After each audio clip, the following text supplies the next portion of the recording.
Hi everyone, thank you for coming back to my YouTube channel in learning how to play Mahjong. This is the second session. The first session will talk about the tiles. So today I'm going to talk about some basic rules of Mahjong. If you haven't seen my first video, please go back and check it if you don't know about Mahjong, because that first one is very essential that you need to learn about the tiles. So today we'll talk about the basic rules. So first of all, to be winning a hand or play a Mahjong, you will always have 13 tiles in hand. So, and then you won't see from people, right?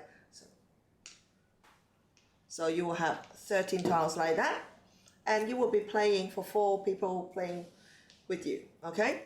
So how do we, so 13 tiles doesn't give you a winning hand. So when you have to win, you need 14 tiles, all right?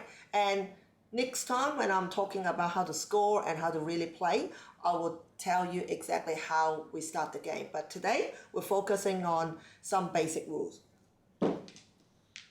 So you can see that, as I said, 14 tiles to be a winning hand. So you can have 3 tiles in one set.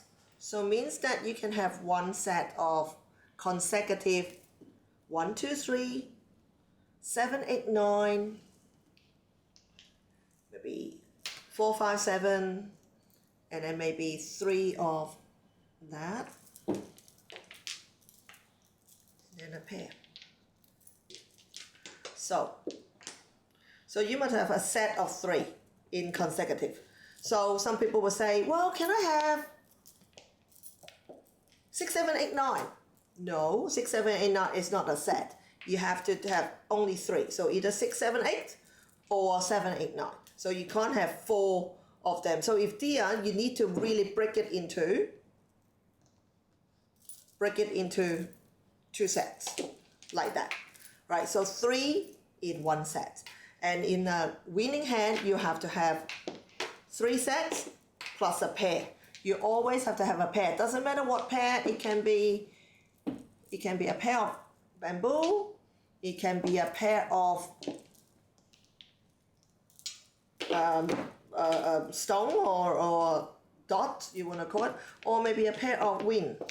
So anything. So a pair. So what we call consecutive, so you can see 4, 5, 7, 4, 5, 6, sorry, 4, 5, 6, and then 1, 2, 3. These are called chow. Now in English it's chow, but if you play with some Chinese, they will say seng. So seng means is a Chinese term of the chow, but because I think English they can't spell seng, I think it's a bit harder to pronounce it or translate it, so they put chow, C-H-O-W, chow. So when you hear people chow, means that it's consecutive. But when you got a 3 of a kind, what does it call? 3 of a kind called pong, P-O-N-G, pong. So when you got someone who need 3 of a kind, they will say anon pong. So they may have 2 pair in their hands, and someone throw out 1, and then they will say hand on pong. Pong means getting the 3 of a kind. So that is pong.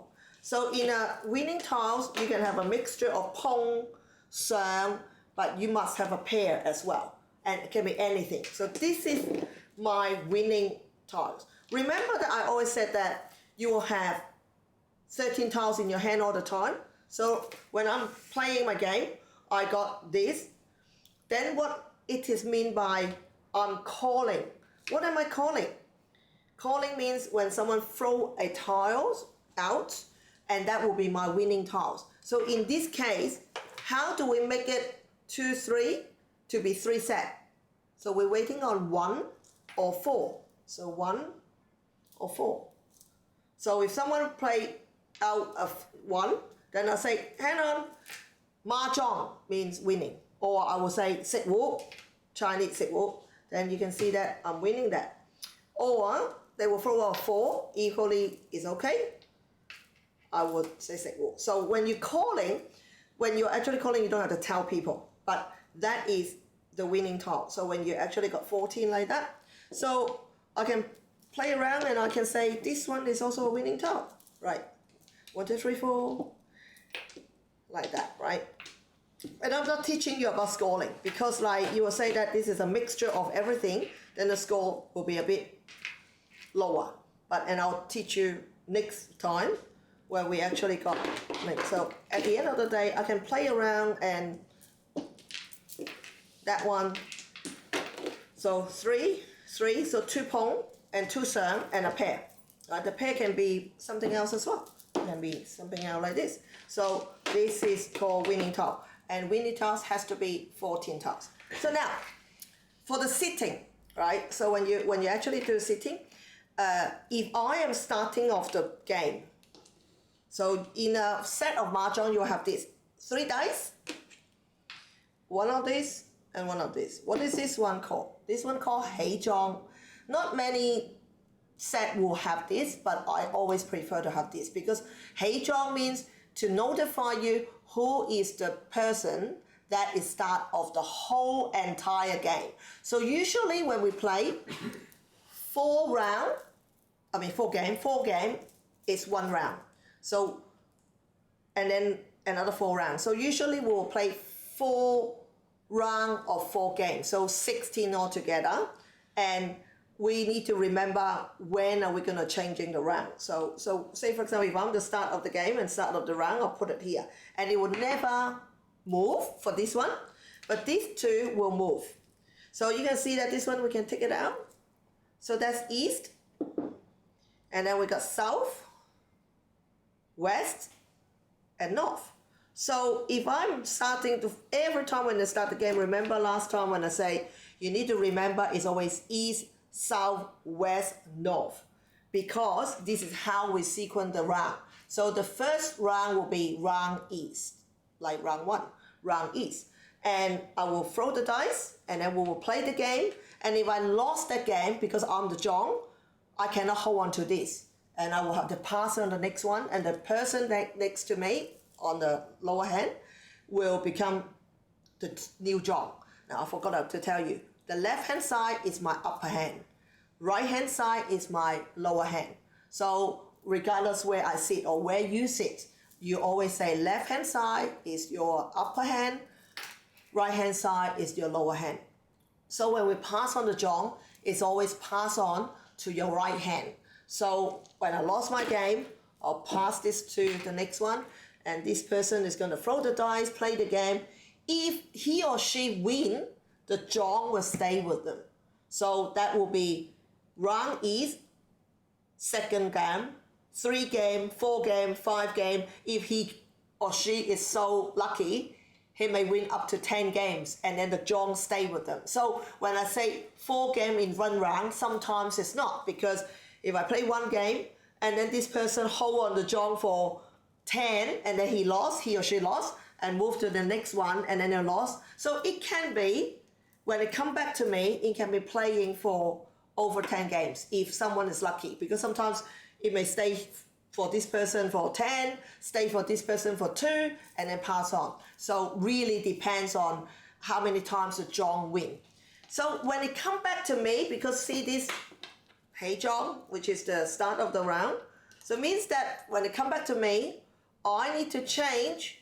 So say east is finished. Now is south. Now why is it so important? When it comes to scoring, I will talk about next episode, and we'll talk about how to score, and that is very important. So every time when it go 4 game or whatever, that how many games have we got, when it come back to here, I will change to the next round. So east, south, west, and north.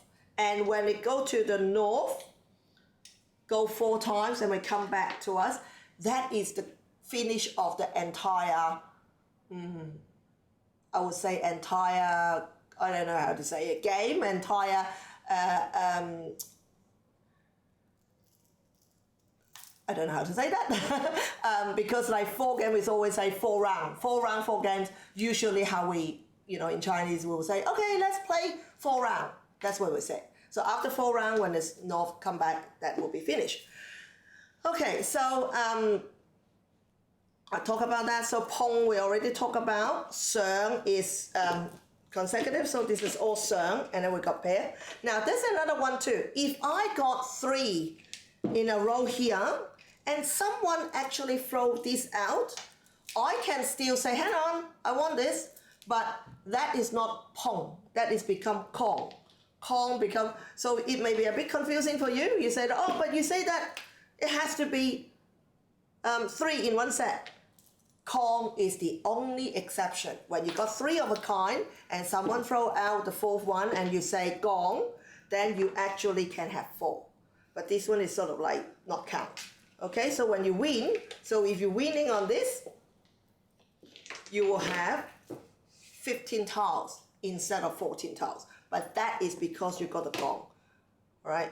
And there may be a time where you actually got everything, you're that lucky, everything is a gong. Think about that, everything is a gong like that. And with the pair, you basically have for 18, I think. Yeah, so that is a winning hand as well. So that's much more than 14 tiles. But that is a very, very exception. It's not the normal play. You must be absolutely very lucky to have something like this. Or pong, and now you got all gone with everyone playing that for you. Okay, so for sitting, so if I am, and it's very important when it comes to scoring. When I'm sitting, first one is mahjong, I am east. My sit is east. Then my lower hand is south, and my opposite is west, and my upper hand become north. All right, so it's east, south, west, north. Now, if I change this to the next person to become the jong, that person sits become east. So east, south, west, all of a sudden my sit is become north. Then when it go to the next person, if it change, the person that opposite to me is east, south, I become west, and my lower hand become north. Why is it so important to know about lower hand and upper hand? Because when you want to serve a tile, right? So if I'm missing, if I actually got it 6 and 7 in my hand, and I'm waiting for 5 and 6, someone from my lower hand throw a 5, I cannot serve, I cannot take it. I cannot say that serve, I want it. I cannot, because only pong, you can pong it from everyone, every player, but serve, you can only take it from the upper hand. So if upper hand throw this, I can say, hang on, serve, and then I can take it. But I cannot take it from anyone else for the serve. Pong, you can actually from anyone. Anyone throw it out, and if I got a pair, I will say, yep, I want pong it, and then I'll take it. Okay, so that's how the basic rule is. Okay, the sitting, and then the east, and the upper hand and lower hand. And the next time, it will be getting a bit more complicated about scoring. And so hopefully you'll like this video. Please comment, like, share, and subscribe. And if you want to go back to learn about the tiles, please look at the episode 1. And I'll see you next time. Bye.